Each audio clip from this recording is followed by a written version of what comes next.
Hi everyone, today I will see this video a Acer Aspire 5 review. So don't waste the time, let's go.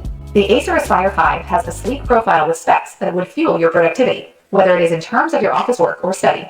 One of the main highlights of the laptop is its screen. A 15.6 Full HD panel will keep you hooked up to your daily tasks without putting unruly strain on your eyes. The colors are truly amazing, with blacks edging on profound blackness and whites showing their true nature. You'd also love its viewing angles. From the sides, it doesn't look like you're looking at a cheap or unworthy screen at all. You would definitely love the screen if you're a great lover of online streaming services like Netflix and Disney+. Under the hood, you get the AMD Ryzen 3 3200U CPU with Vega 3 graphics, 4GB DDR4 RAM, and 128GB SSD. All of these make for decent performance. You certainly cannot play AAA titles on this one, and it's understandable that you don't even want to.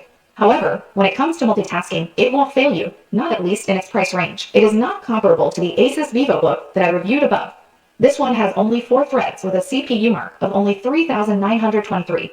You should expect to run a few Chrome tabs with a light program, but nothing more than that when it comes to working on more than one task.